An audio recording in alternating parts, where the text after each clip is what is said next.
All right, we're here in El Cajon. It's near San Diego, and we're here at St. Peter's Chaldean Cathedral. What do you know about Chaldeans? I know that most of them live in Iraq. They're predominantly Arab version of Catholicism, as you can see by Mother Mary here. And hopefully, we just spoke to the deacon. He said he couldn't give us the permissions to video inside the church, but they're setting up for a mass right now. So we're gonna try to find the priest, see if we can get in on the mass, and maybe be in there for part of it at least.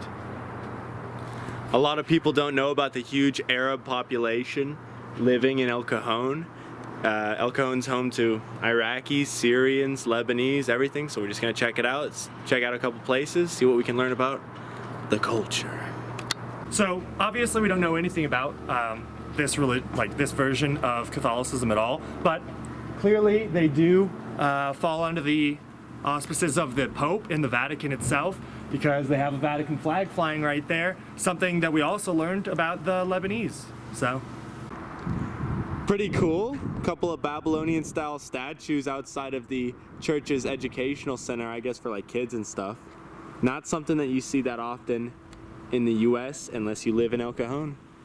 It is probably Babylonian, that was my guess, but it could also be like Assyrian. We're not putting labels on things. I don't want to have some random person. Actually, you idiot.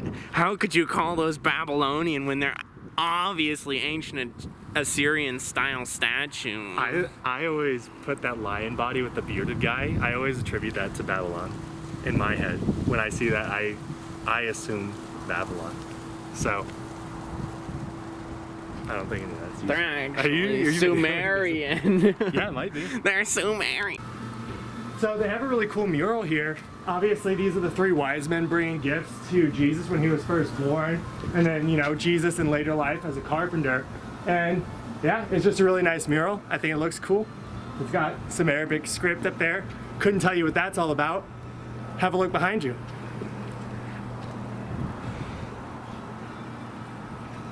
Pretty beautiful view. It's nice to meet you. You want to do an introduction? Yeah. So my name is Father Daniel. I'm a Chaldean Catholic priest, and just to give a short summary of who the Chaldeans are. So we're originally from Mesopotamia, the cradle of civilization, and because of so much persecution, we migrated to the States, and thank God we're accepted with open arms. And here we're able to grow our community, especially in the El Cajon area and in Michigan. So that's where the two biggest parts of the Chaldeans are, in Michigan and here in El Cajon.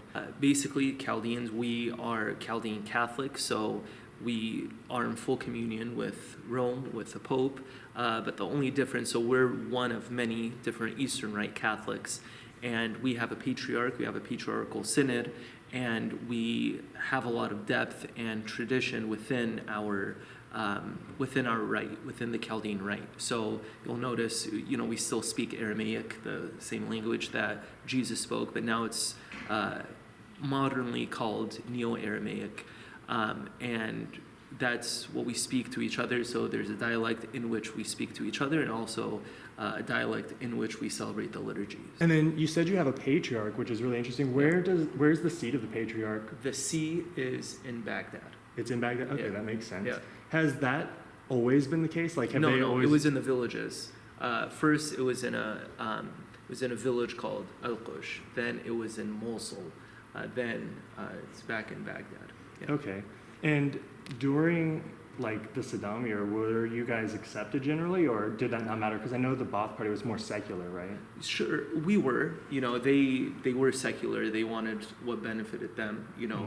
But the church, we didn't really get shaken up much until that full collapse. Then ISIS was introduced, and then we started fleeing from the villages, then going back, and that's when all the migration started happening, because at one point in Iraq we were over 1 million in population. Now we're roughly around 200,000. So you can see the significance of persecution. Yeah. It's pretty interesting. They actually have a couple of really important prayers in Aramaic. So if you guys know Aramaic, there you go. It looks like it's written in an Arabic script though, which is pretty interesting. Like they've adopted an Arabic script.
There are some people that think. So we came, we learned about the Chaldeans a little bit.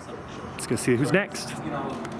We're standing here at the Our Mother of Perpetual Help Syriac Catholic Church. Yeah, looks like another Eastern Rite Catholic church, if I've ever seen one, which I've seen two now. So let's get in there, see what it's all about. If we can. We spoke to the deacon here, and he didn't really want to be on camera, and he was getting ready for their mass. So unfortunately, we won't be able to show you too much of the inside or get somebody who's actually a participant in their own words. But basic idea that we got, it's very similar to Chaldean. They have some different prayers. They have a different patriarch. So they do have small differences, but they do both speak Aramaic. They are both Eastern Rite Catholic churches, and they're both Middle Eastern. This one seems to be a lot more spread out, as Chaldeans are more focused into Iraq. He said that they actually here are spread from Iraq, Syria, and all the way to Lebanon. So those are the main differences that he was able to give us. That's pretty much it. Sorry if we're missing anything. Yeah, if you guys are Chaldean or you guys are Syriac, Catholic Syriac, or anything else that's out here that we haven't videoed, let us know about it down in the comment. Tell us more details. I thought these plaques were pretty interesting. And here's a little bit of history of the church, actually. So if you want to learn about that, Pause the video. Check it out. Okay, so normally when you go to a Catholic church, it'll be in their stained glass windows, or they'll have little idols around the edges of the church that show the Stations of the Cross, because obviously around Easter, everybody's doing the Stations of the Cross. Basically, every one of these represents a station, represents a different event that happened along the crucifixion, all the way to resurrection for when Jesus was put on the cross. And during Stations of the Cross, obviously, if you've ever participated, you pray each one, boom, boom, boom, and then you start again. Every time you get to a new one, go back to the beginning. Same thing. All right, we're here at Al-Rafadin Market.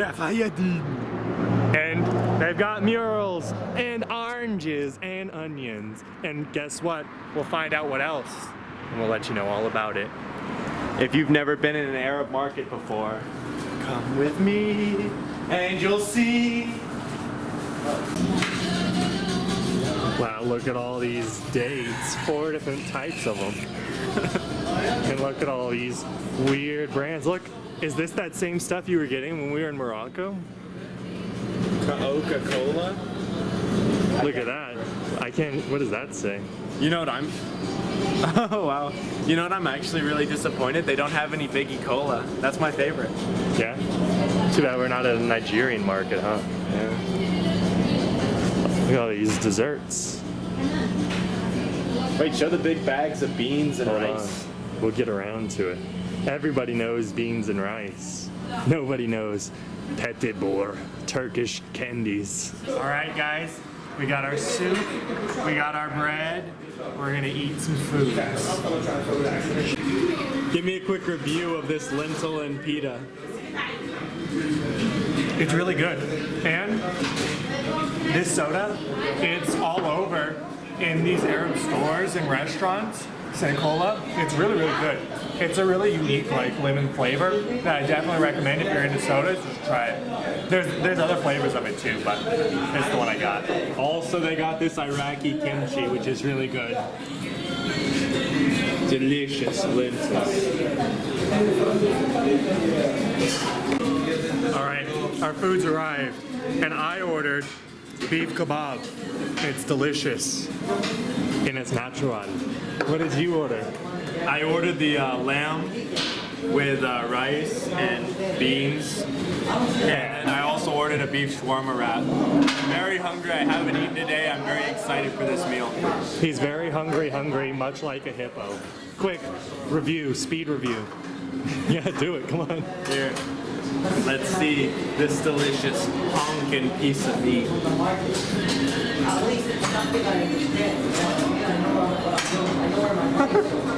That's fall off the bone. That's really good. Sauce.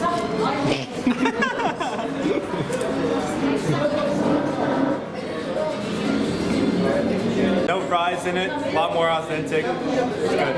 I don't think real Middle Easterners do French fries in their shawarma. This is real good. Real shawarma. Beans for all you beans. That's a bean. That's good. It's good beans. Alright guys, so right now we're outside of the, forgive my pronunciation, Masjid al-Ribat al-Islami Mosque. And something that's pretty interesting about this place in specific is one of the people who used to go here, I have a little bit of notes right here, who actually was the imam here, was Anwar al-Awlaki, who was an American who was killed by drone strike by Obama when he was in office because he was linked with Al-Qaeda and linked with directly influencing people to go and commit 9/11. Actually, I believe it's 2 or 3 of the 9/11 hijackers who crashed into the World Trade Center specifically used to attend this mosque when they were out here. I think they actually learned to fly in San Diego also. But yeah, this is a pretty interesting part of the American Arab community and Muslim broader community. Certainly a bit of a darker piece of history. Obviously that doesn't reflect the people who, you know, go to this mosque now. I'm sure, probably, let's hope, but I'm sure many of them denounce him. Yeah, we met one of the employees, but he didn't speak English very well, and he said that they're not going to really be too open to having people come and talk. So I'm standing here at the Islamic Center of El Cajon, and unfortunately it's closed. So you might have noticed that we had a lot more Christian stuff in this video than Muslim stuff, and that's unfortunately because it's been a lot more difficult to get like Muslim institutions to interact with us. Obviously, I think they're a little bit weary of white people coming into their community and asking questions, whereas the Christians were a bit more open with us. And so the video is going to show that. So I hope you learned a little something about El Cajon's Arab, Central Asian. They have everything Muslim pretty much. They have a lot of different groups here, a lot of communities. I hope you learned something. I hope you enjoyed the video. If you did, don't forget to like, comment, subscribe.